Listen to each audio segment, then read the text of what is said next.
আসসালামু আলাইকুম রহমতুল্লাহ। Home tutor একাডেমিতে তোমাদের জানাই স্বাগত। আশা করি তোমরা ভালো আছো। আজ আমি তোমাদের সাথে আলোচনা করব ষান্মাসিক সমষ্টিক মূল্যায়ন বিষয় বাংলা সপ্তম শ্রেণী, অর্থাৎ সপ্তম শ্রেণীর যে ষান্মাসিক সমষ্টিক মূল্যায়নের যে প্রশ্নপত্র আছে সেই প্রশ্নপত্রের মূলত সমাধান নিয়ে আলোচনা করব। তোমাদেরকে বলতেছে তোমরা যদি আমার চ্যানেল নতুন হয়ে থাকো অবশ্যই চ্যানেলকে সাবস্ক্রাইব করিও। তাহলে এখানে আমাদের কি বলতেছে যে নির্দেশনা বুঝতে সমস্যা হলে শিক্ষক বা সহপাঠীর সাথে আলাপ করা যাবে, প্রয়োজনে পাঠ্য বইয়ের সাহায্য নেওয়া যাবে, তবে আজকে সমস্ত আলাপ ও কাজে প্রমিত ভাষা ব্যবহার করতে হবে। তারপরে এখানে কি বলতেছে যে বিদ্যালয়ে সচেতনতামূলক একটি সভা আয়োজন করতে হবে এবং এই সভায় আমাদের ধারাবাহিক জীবন ও চারপাশের নানা জনসচেতনতামূলক বিষয় নিয়ে আলোচনা করা হবে এবং এই সভায় উপস্থিত থাকবেন এলাকার বিশিষ্ট ব্যক্তিবর্গ, বিদ্যালয়ের প্রধান শিক্ষক, সকল শিক্ষক ও শিক্ষার্থী। এখানে কাজ কি বলতেছে যে জোড়ায় আলোচনা করে নিচের কাজগুলো এককভাবে করো। তাহলে এখানে কি কত কি বলতেছে যে তোমরা প্রত্যেক জীবনে বা চারপাশ থেকে বিভিন্ন কিছু সমস্যা খুঁজে বের করে একটি তালিকা তৈরি করে যেগুলো প্রতিকারের জন্য সচেতনতা প্রয়োজন এবং নিজে কিছু বিষয় খুঁজে বের করার পর বন্ধুর সাথে আলোচনা করো এবং তার মতামত নিয়ে আরো কিছু বিষয় তোমার তালিকায় যুক্ত করতে হবে এবং কোন বিষয়গুলো তুমি নিজেই খুঁজে পেয়েছো আর কোনগুলো আলোচনার মাধ্যমে উঠে এসেছে তা উল্লেখ করতে হবে এবং নিচে ছকে মতো একটি ছক এঁকে তোমার তালিকাটি তৈরি করতে পারো। অর্থাৎ আমার এলাকায় এমন সমস্যা যার সচেতনতা প্রয়োজন, যেমন হচ্ছে আমার খুঁজে পাওয়া সমস্যা আর আমার বন্ধুর খুঁজে পাওয়া তথ্যগুলো মূলত এখানে বা সমস্যাগুলো এখানে লিখতে হবে। তো চলো আমরা এর উত্তরটা দেখে নেওয়া যাক। তার মানে আমার এলাকায় এমন সমস্যা যার জন্য সচেতনতা প্রয়োজন। তাহলে আমার এলাকায় এমন সমস্যা যার জন্য সচেতনতা প্রয়োজন, এখানে কি আমার খুঁজে পাওয়া সমস্যাগুলোর মধ্যে বাল্যবিবাহ, মাদকাসক্ত, কিশোর অপরাধ, মোবাইল আসক্তি, কুসংস্কার আর আমার বন্ধুর কাছ থেকে পাওয়া সমস্যাগুলো যেমন হচ্ছে অগ্নিকাণ্ড, নির্যাতন, দুর্যোগ, পারিবারিক ও সামাজিক সহিংসতা আর হচ্ছে কি যৌতুক ইত্যাদি। তারপরে এবার খ নম্বর আমাদের কি কি বলতেছে যে এবার তালিকা থেকে দুইটি বিষয় বাছাই করো এবং বিষয় দুটি এমন যা সকলের জন্য প্রয়োজনীয় বলে তুমি মনে করছো এবং এরপর বিষয় দুটি নিয়ে আলাদা আলাদাভাবে দুজনের সাথে সংক্ষিপ্ত কথোপকথন তৈরি করো এবং কথোপকথনের লেখার সময় নিচের নির্দেশনা অনুসরণ করো। যেমন একজন বয়োজ্যেষ্ঠ ও একজন সমবয়সীর সাথে কথোপকথন দুইটি আলাদা নমুনা লিখতে হবে, অর্থাৎ দুইটা নমুনা লিখতে হবে।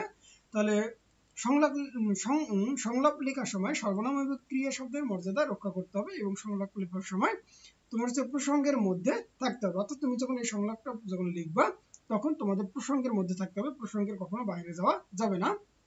তারপরে কথোপকথনের সরল বাক্য, জটিল বাক্য এবং যৌক্তিক বাক্য, এই তিন ধরনের বাক্যই মূলত কি করতে হবে, ব্যবহার করতে হবে।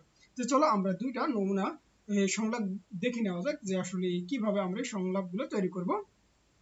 তাহলে কথোপকথন এক, দেখো আমি, এখানে দেখো কি বলতেছে তোমরা একটু এখানে দেখো যে আরমান চলো বাল্যবিবাহ সম্পর্কে মামাকে জিজ্ঞাসা করি, অর্থাৎ এখানে অবশ্যই একজন বয়োজ্যেষ্ঠ থাকতে হবে আর একজন সমবয়সী থাকতে হবে। তাহলে আমি আর আরমান হচ্ছে সমবয়সী আর মামা মূলত এখানে বয়োজ্যেষ্ঠ। তাহলে এখানে তোমরা একটু কথোপকথন গুলো একটু দেখে নেবা যে আসলে এখানে কি বলা হচ্ছে।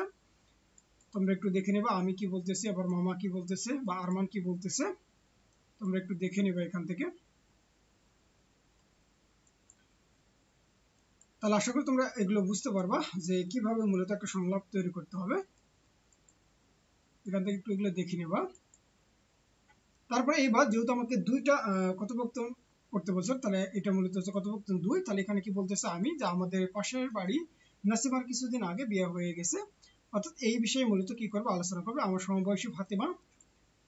তাহলে এইগুলো নিয়ে মূলত আলোচনা করবে। দেখো তোমরা এখানে সবগুলো কিছু বলা আছে, তোমরা এখান থেকে একটু দেখে নেবা। তারপরে আমরা যদি নিচের দিকে যদি আসি, দেখো আমি বলতেছে, ফাতেমা বলতেছে, তারপরে আমি, ফাতেমা, অর্থাৎ এইভাবে তোমাদের এই সংলাপটা বা কথোপকথনটা চলতেই থাকবে।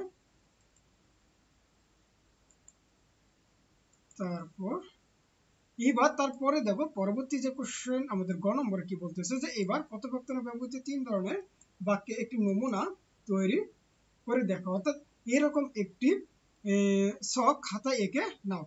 তার মানে এখানে কি থাকবে, বাক্যের ধরন আর কথোপকথনে ব্যবহৃত সরল বাক্য, জটিল বাক্য আর হচ্ছে কি থাকবে, মূলত হচ্ছে যৌগিক বাক্য। তো চলো আমরা এর উত্তরটা একটু দেখে নেওয়া যাক। তাহলে ঘ নম্বরে দেখো এখানে হচ্ছে বাক্যের ধরন থাকবে আর কথোপকথনে ব্যবহৃত বাক্য থাকবে, যেমন সরল বাক্য হতে পারে।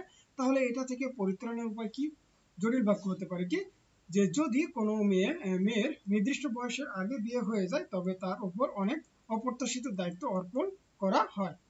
আর যৌগিক বাক্য হিসেবে থাকতে পারে যে এখন থেকে আমি বাল্যবিবাহ সম্পর্কে মানুষকে সচেতন করবো আর শুভ আমাকে সাহায্য করবে। তাহলে আশা করি তোমরা এতটুকু বুঝতে পারছো। তাহলে এখনকার পর্যন্ত এই পর্যন্তই। আমি পরবর্তীতে ভিডিওতে তোমাদের সাথে এই যে কাজ 2 থেকে মূলত পরের অংশটুকু আলোচনা করবো। তোমরা সকলে ভালো থাকো, সুস্থ থাকবো। আল্লাহ হাফিজ।